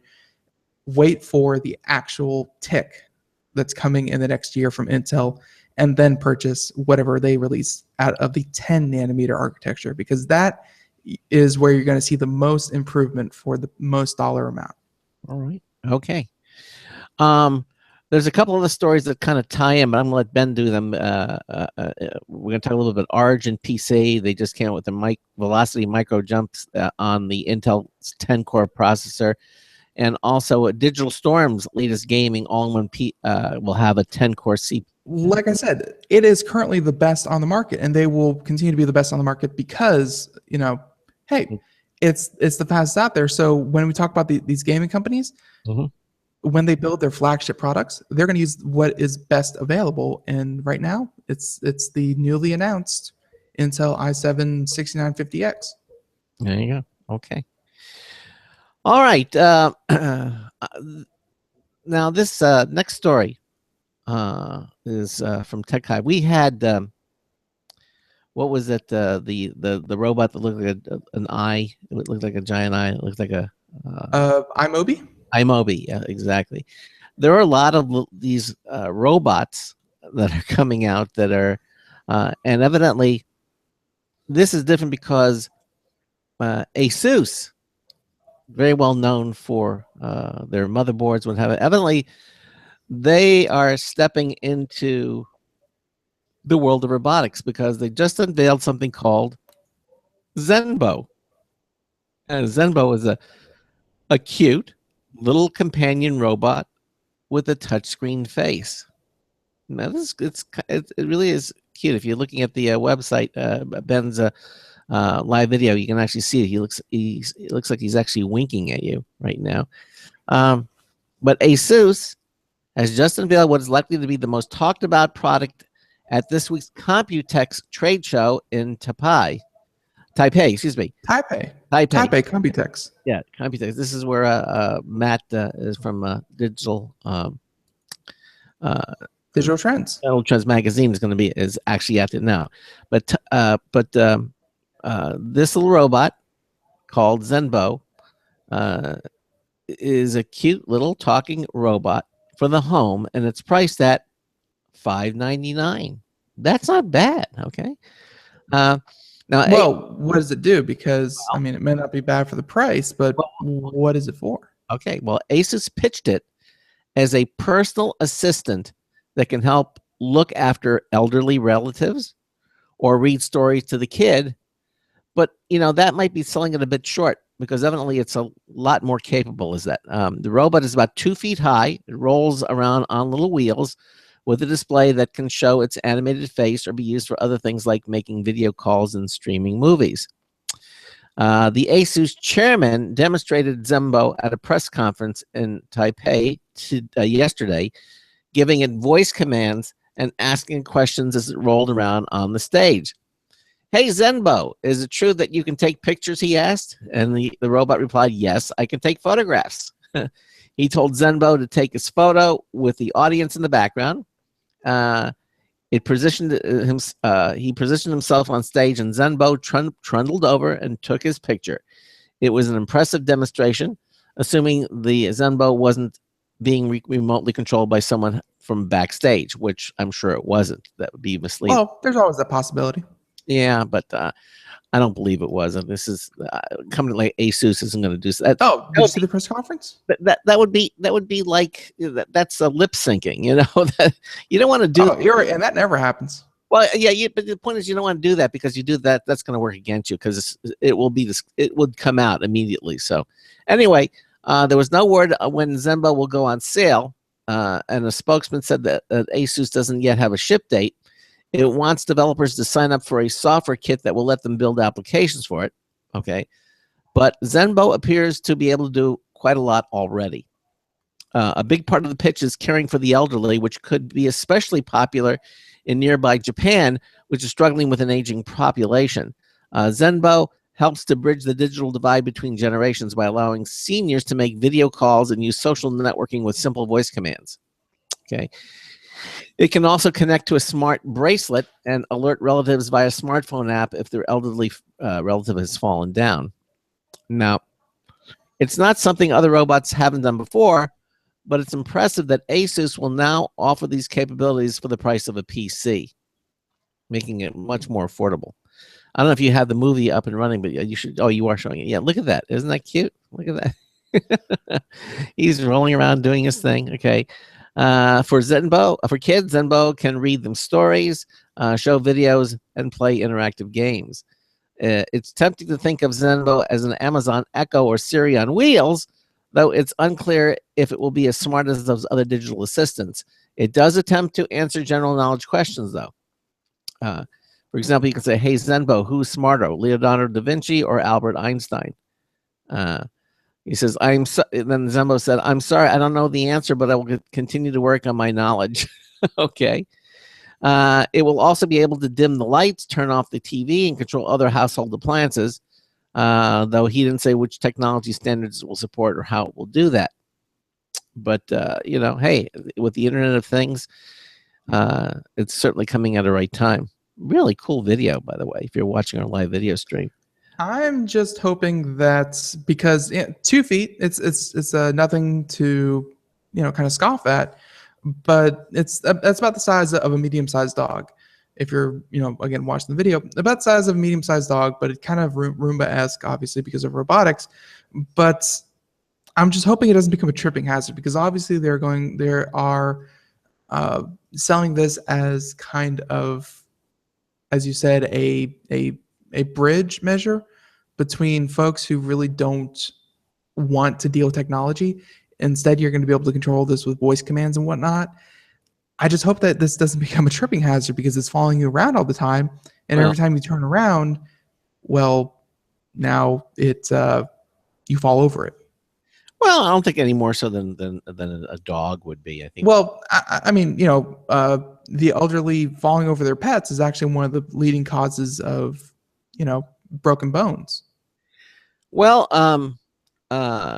like I'm just like there are obviously ways around this where you could have the robotics kind of know that this person is walking towards me. I need to step back, but of course, how does that work with the touch screen? These are questions that you really need to think about before you start putting these in people's homes. Well, right now, of course, we have ASUS has provided basically no technical details about the robot, but they're suggesting that Intel may have a hand in its development. Okay. Intel has this thing called the RealSense camera. And we've talked with Intel about the RealSense camera, but it's definitely good for identifying faces, and it's also good for video calls, and making sure that the person is the proper distance, all that kind of thing. So if the elderly are going to be using this, so let's say you do a Skype call, then Zenbo is going to be able to really track on to where the person is. And it's not going to be some kind of weird, angle or at least weird view. Yeah, I'm watching the video though. It's very, very organic looking. I mean, the way it moves, the way it interacts, it's very smooth. It looks like it's something that's very well made, and I think that should definitely be interesting. I find this video to be very interesting, and it's also, like they said, going to be part of a connected home. So thermostat, medication, Fitbits, anything that is currently connected, it's going to obviously, they're obviously going to try their best to make sure everything works with it. Yeah, exactly. Okay. Anyway, it's called the Zenbo, and you should keep an eye on it for it. You heard about it here. It's been unveiled at the Taipei conference. Taipei Computex, and which is one I want to go to. Hopefully next year I'll be able to go to that one. There's one in Germany I want to go to, and of course, CES and E3. Mm-hmm. So hopefully I can hit up the big five next year. What do you think, though? I like the way it reminds me a little bit about the new droid on Star Wars that has a circular body. It looks a little bit like it. I forget his B88 or BB8 or whatever his name is. He has a pretty cute body. He looks like an old Mac. He has that feeling too, like the Bondi Blue Mac has the Bondi Blue wheels. It looks a little bit like. Well, I mean, the old Mac used to have like that little circular kind of computer base, and then the metal neck, and then the monitor. Yeah, it looks like a Mac. Yeah, it does. It looks a little bit like the old Mac, iMac. All right, we're going to break. We've got another News Tips Bull review from Marty Winston coming up, a brand new one, as a matter of fact. You listen to the Computer America Show. Ben and I are doing computer and technology news. 5 reasons to cut the cord that aren't about saving money. One of the stories we're going to be doing here on the show. We will be right back with that story and more. You're listening to the Computer America Show. Hi, this is Craig Crossman, host of the Computer America Show. You have important meetings to schedule. Your company's getting ready for its IPO, and you're in charge of the PTA fundraiser this month. So how do you coordinate everyone to be available at the same time? Are you still using emails, phone calls, even text messages to schedule meetings with a group of people? How's that working out for you? That's so great, huh? It's a fact that every day, millions of people suffer from scheduling headaches. Well, with Doodle, scheduling meetings with a group of people is quick and easy. With Doodle, you can easily propose available times to each member. Each one checks off the times that they're available, and then you simply pick the time that works best for the group, all in an easy-to-read display that integrates with your existing calendar. Nothing could be more simple. Give Doodle a try for free, and like millions of Doodle users, you'll truly see how easy it is to find the perfect date and time for all your meetings. That's www.doodle.com. Looking for a best friend? Brother Wolf Animal Rescue has your best friend waiting just for you. The mission of Brother Wolf Animal Rescue is to help build a sustainable, no-kill community where no dogs or cats are ever killed for population control, where true euthanasia is reserved only for animals who are irremediably suffering, or for animals who are truly a threat to society and with no hope of rehabilitation. Brother Wolf staff and volunteers go door to door, neighborhood by neighborhood, to educate citizens about local resources available for at-risk pets and to help their families connect with those resources. Brother Wolf's community-based approach to no-kill helps keep family pets healthy, happy, and in their homes and out of the local shelter system in the first place. For more information or to make a tax-deductible donation to this wonderful 501c3 organization, visit their website at www.bwar.org. Help to realize Brother Wolf's vision when no animal is euthanized for lack of a home. Who's a good boy?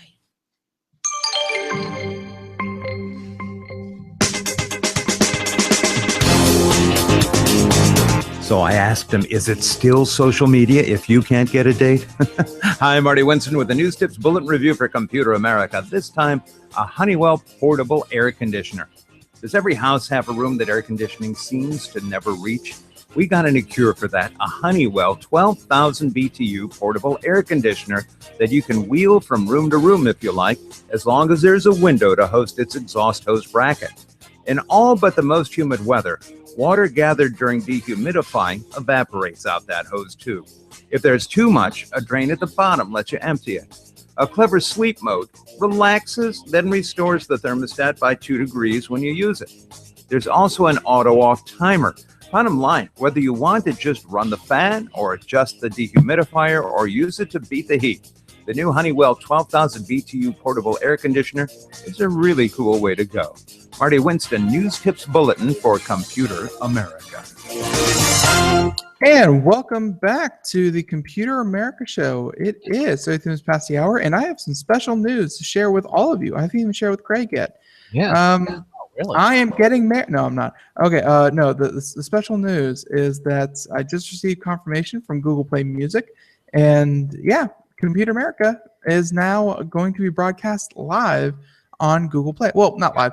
Yeah, yay!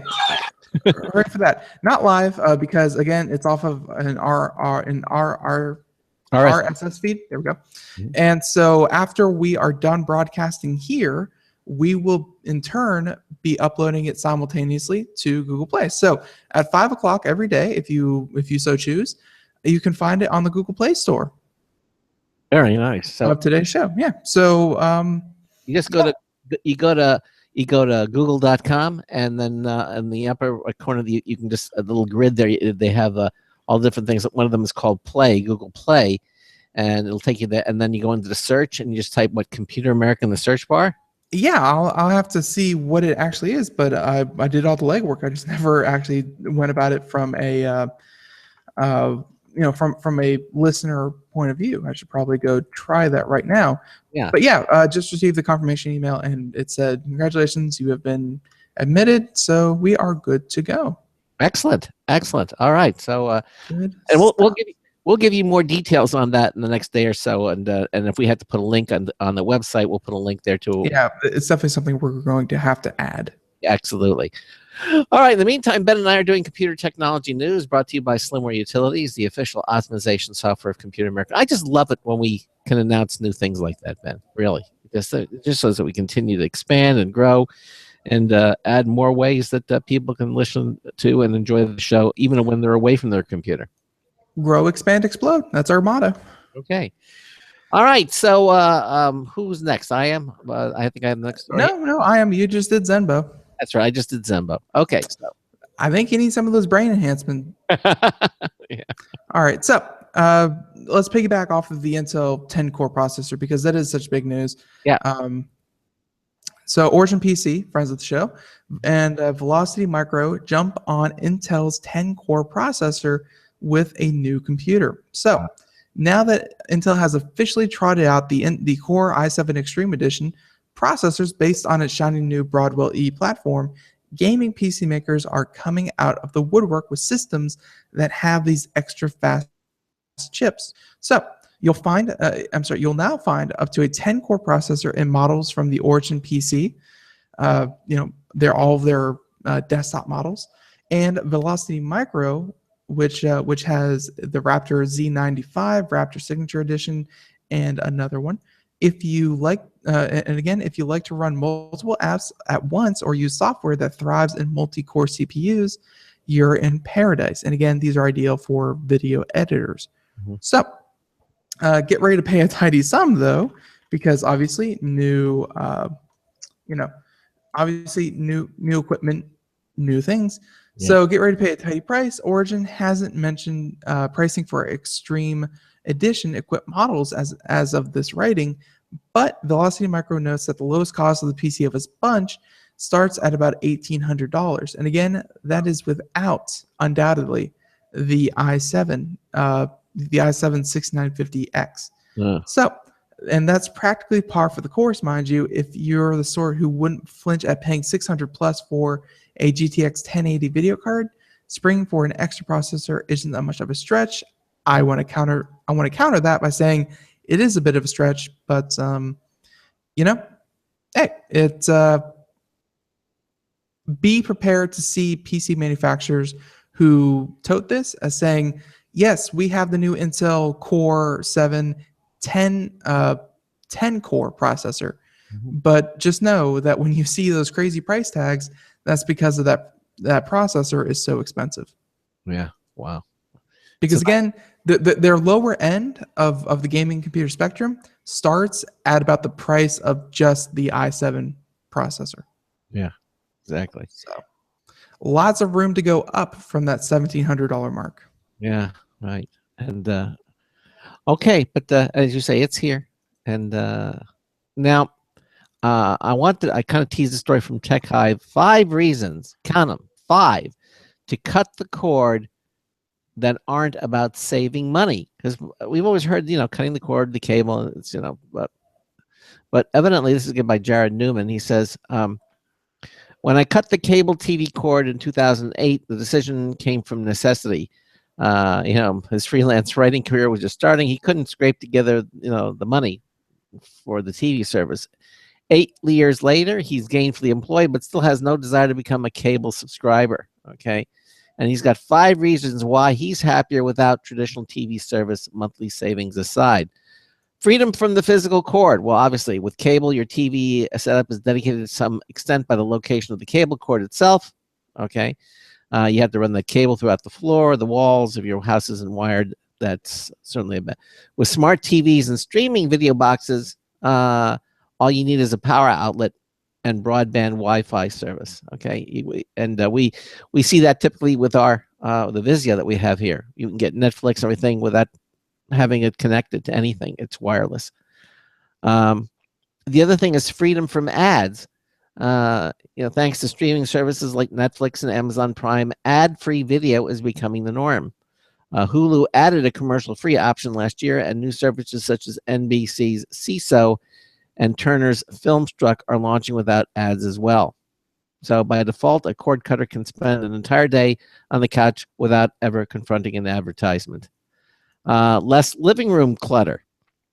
Set-top boxes, especially DVR models, are eyesores because they typically rely on infrared. You need line of sight from the equally clunky cable remote to operate them, although some of them do offer RF remotes. Okay. But normally you can't hide the cable box in an entertainment center with some sort of cutout in it so it can see the line of sight video. But again, most companies do offer infrared radio frequency remotes if you want. Okay.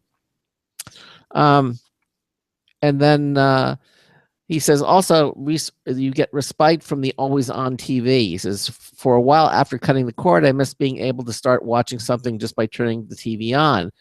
He says, I've even sought out and praised streaming services that replace the lean back experience of cable. But over time, I've also started appreciating the friction that cord cutting introduces. Nowadays, I don't turn on the TV unless I'm planning to give it my full attention. The TV doesn't stay on in the background for no reason, and the house seems a little bit more peaceful result. And we do that though sometimes. We leave the TV on in the background, but just for background noise. I think a lot of people do it. Yeah. And then the last reason is peace of mind. He says, aside from just being cheaper, streaming services don't employ the underhanded pricing tactics that are so common with cable and satellite TV. With Netflix and Amazon Prime, I know exactly how much I'm paying, and any price changes, which have been rare and minor, occur with ample notice. Okay. He says this on some level is about money, but it also is about principle. Okay. While I can't completely escape the cable company, Time Warner Cable still employs the same tactics for internet service alone. I can at least give more business to the companies that are honest. So there's his 5 reasons, Jared Newman again. I think. Hey, Craig, what do you think? I think most of them are valid. I have noticed. I mean, I've noted the shows that I want to watch. When you cut the cable, you will not be able to watch the latest show immediately. But if you go to like CBS.com or ABC.com, you can usually after a day or 2, you can then watch the show. They make it available, but it's usually not available on the same day. So is that big of a problem? No, not really. Not really. It's there. I don't think that just having Netflix and Amazon Prime is going to be enough. But you do need local. I mean, you need to see the local news, or you need there. Well, you say that from your experience, right? Yeah, and local TV shows, that you watch. Because personally, I went a year and a half using only Netflix. Yep. And I was happy. Yep. Well, okay. Again, as much as the cable companies want you to believe, it's not a one size fit all, or it's not 3 different plans fits every single human in the world. cord cutting has obviously become very, very popular. And, I've practiced it myself. It's very, very refreshing when you look at your bill and you say, oh, yeah, that's right. I still pay $40 for internet and $10 for Netflix, but I'm not paying $180 for television and internet. Nope. Like, price definitely is involved in all this. Mhm.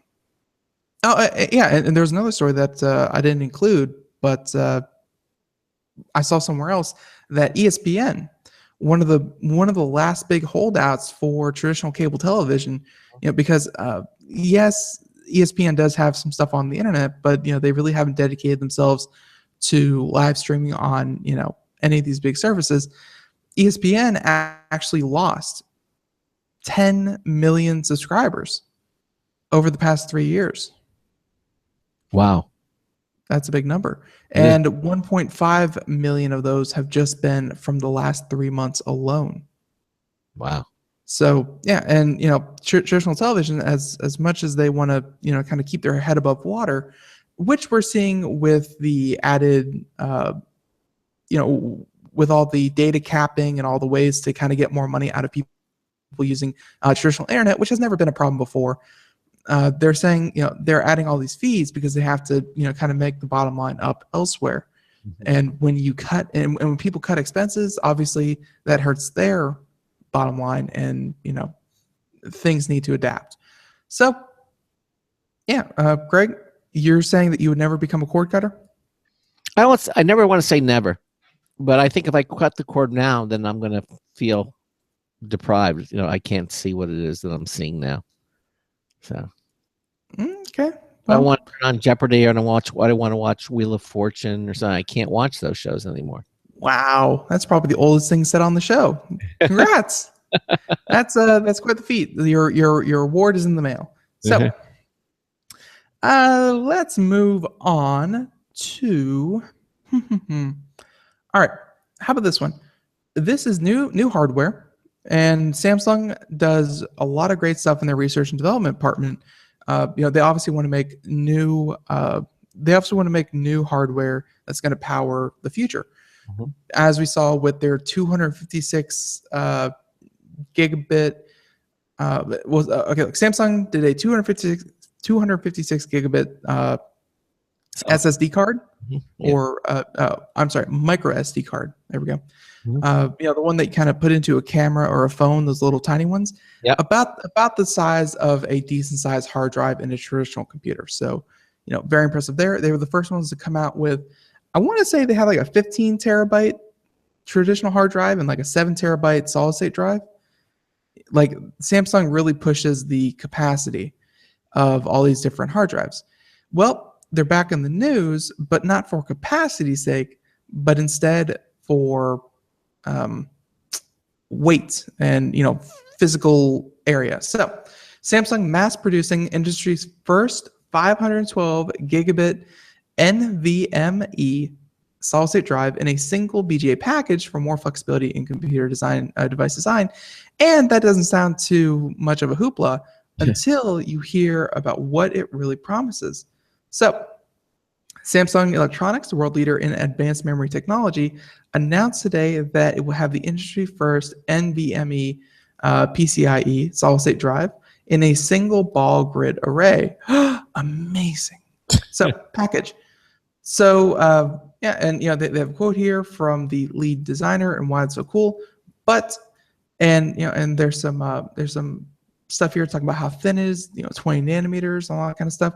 But what this really means is that at 1500 megabits per second, megabytes per second write speed and 900 megabytes per second read speed. I'm sorry, I mixed those up. 1500 write, 900 read. I missed them up. Whatever. They said though that this thing is only I want to say a centimeter thick. Yeah. Yeah. It's only a centimeter thick. Like, this thing is so skinny. Yeah, it's thin. Because they were able to put it all on one array, like all on one chip, that this is the kind of hard drive that Apple has been drooling over. Like, honestly, with this hard drive, it will, like, the thickest part of your computer, barring all the other internals, is going to be like the USB 3.0 adapter, kind of slot. It takes that traditional hard drive that has been, an inch thick, 2 inches thick, and reduces it down to centimeters.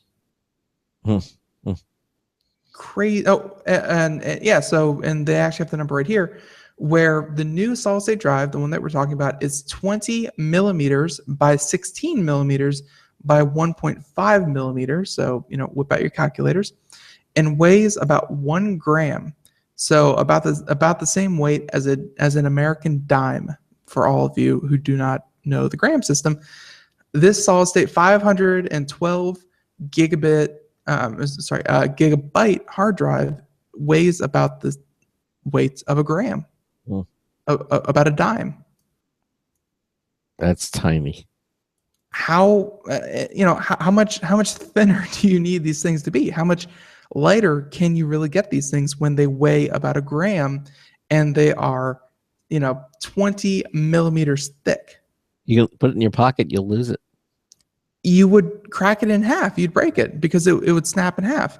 Yeah. They're obviously meant to be, kind of fit in a very secure case, like, think like a MacBook Pro, or a MacBook Air, something very, very thin. But that's a decent, and again, this is not the higher end of storage that we've seen out of Samsung, but it's definitely the lightest hard drive we've ever seen, coming in at about the weight of a dime. Yeah. That's they keep coming up with these smaller and smaller and smaller. Who knew data could be so light? Yeah, exactly. They're tiny little things, aren't they? And again, if you're watching the show, you can actually see them. Ben has the up on the website. Okay. Anything else on that? I was expecting some kind of crazy cheering from the rooftops and a parade and stuff like that. But I mean, if I'm not going to get that, then no, we're good to go. All right. Well, here's something that might cause you to cheer as well, because this is happening now. If you're an Xbox One or have been drooling over having an Xbox One, guess what? The Xbox One price drops to $299 ahead of E3.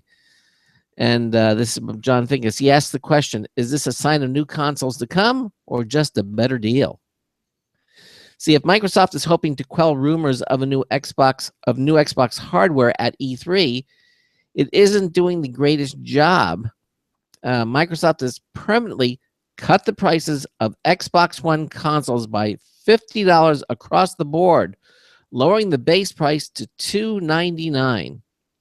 Even some of the nicer multi-game 1 terabyte bundles now sell for $319. Wow. These are tremendous prices, of course, but they're coming just a couple of weeks before E3. While this could just be an attempt to goose sales during the historically quiet summer, it's only going to fuel talk of a possible smaller 2 terabyte system that would become the new flagship model. The price drop is great if you're looking for the most affordable Xbox One possible, but it's otherwise worth holding off a little while, especially if you want to see what Sony is planning to bring to the table with its next generation PlayStation 4. So there you go, $299 for an Xbox One. I think I spent about $349, so, and like $349 was my breaking point. I was like, oh, that's cheap enough for me now. It would be unfortunate that this is only kind of before they announce possibly new. If I were in the shoes of that person, who doesn't have one, is thinking, oh, okay, now I should get it. But there's the possibility of something new around the corner, I would say wait. Like, if you've already waited to this point, if you've already shown restraint enough to not get one until now, then there's really no problem in you waiting a little bit longer. Yeah. Not waiting another 2 weeks to see what they announce out of E3, because if they announce, maybe just a better hard drive and a little bit better processor, and maybe some more VR compatibility, then hey, that $299 deal probably isn't going anywhere, and you can go jump on that. But if they announce, oh, for $500 this holiday season, we're going to have a whole new Xbox that's going to be optimized for virtual reality, Yeah. just like the PlayStation is going to be, is supposedly supposed to be coming out with. Yeah. Yeah, I'd probably wait for that one. It's all about what features actually come with an updated Xbox One. And what you can afford to, obviously. And what you can afford, obviously. But, it's funny. The Xbox 360, it was on the market for like 10 years. And then they announced the price drop where Xbox 360s were like $150. And Xbox 360s outsold Xbox Ones. Like the price point really does matter because people are looking for that really, really good deal. So the lower it goes, the more adoption you'll get. All I can say. Yeah. I say wait. I will say wait. Wait indeed. So I think we have time for just one more story if we are nice and quick about it. Yep. So, and we're not going to do about iPhone 7. Craig, have you heard all the rumors that the iPhone 7 is supposed to be quote unquote, what do you call it? Boring? Yes, we did this. We did this story that you had. We actually did this story. Right. Okay. Yeah. All right. So we did that one. So let's move on to. You can talk about phones. What about that $14,000 Android phone? Yeah. As soon as I find that, but no. In fact, let's leave you all in awe. So this is going to be a story that we highly recommend you go check out the video portion of the show for. But China, in their infinite wisdom, have decided to build the world's largest support ship.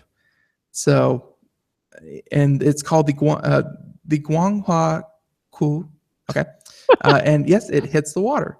So this is from Popular Science, and to accompany its new aircraft carriers and destroyers, China is acquiring a fleet of heavy support ships that will, support. A fleet of heavy support ships that will enable naval and amphibious assault operations around the world. So, rounding out China's heavy sea lift operation is the ship I just mentioned, which was launched at the Guangdong Shipyard International on April 28th, 2016. So it was its state-owned shipping line, and its 98,000-ton ship is one of the largest heavy lift semi-submersible ships around the world.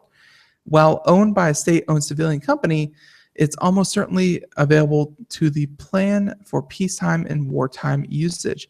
And again, if you're looking at the video portion, you see an image here. This thing is absolutely massive. Like, this is the kind of thing that they ship oil drilling operations off, because they have to assemble, they can't assemble them out in the middle of the ocean. They assemble them, kind of closer to the shore where you can put them together. And then they hire these ships to, ship them, I guess, to their destination. And it's able to lift thousands upon thousands of tons of material at once.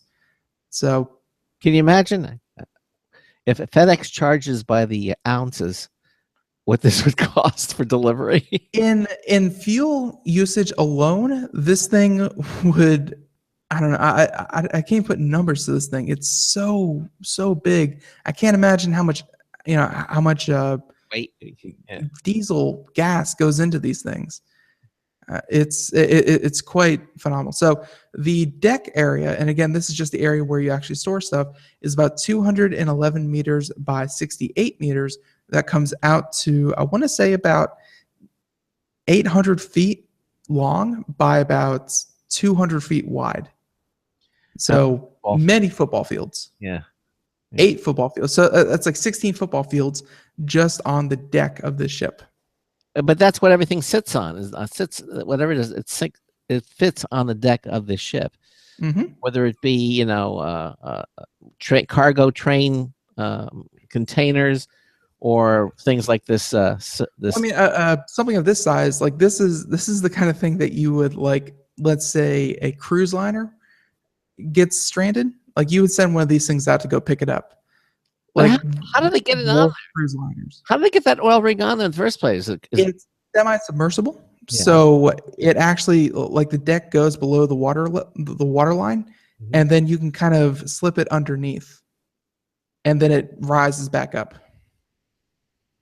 That's it's a whole different world of super engineering that the ship is even able to float. Again, coming in at, I think I said, like 90,000 tons or 98,000 tons. But yeah, it's the biggest one in the world, and now China owns it. wow.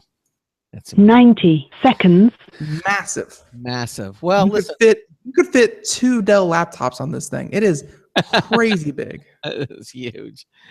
Okay, listen, again, I want to thank Jeff Wu in our first hour, the CEO of Nootrobox, who was on the show. Thanks to him again for being on the program. Coming up tomorrow, it's the first Wednesday of the month. Oh my gosh. Mike Cermak, owner-operator of TechGuy.org, is going to be joining us in the first hour. Mike is always, he's a fun 60 guy. seconds. And of course, we'll be talking about the things that we talk about. It's kind of open mic night, if you will, mic day, talking about this. Of course, he'll probably talk about his Tesla. And he'll definitely be talking about these processors we were, from Intel. Yeah, the new Intel processors. And maybe if this time we'll do some computer trivia, because we didn't have time for it last time. And then, of course, in hour 2, computer and technology news brought to you by Slimware Utilities, the official optimization software of Computer America. Again, thank you all so much for being here with us. And Ben and I will see you here, same time, same place, same station. So until tomorrow afternoon, this is Craig Crossman, hoping that your hard disk never becomes floppy. We'll see you tomorrow. Have a good one, everyone. Bye-bye. 10 seconds.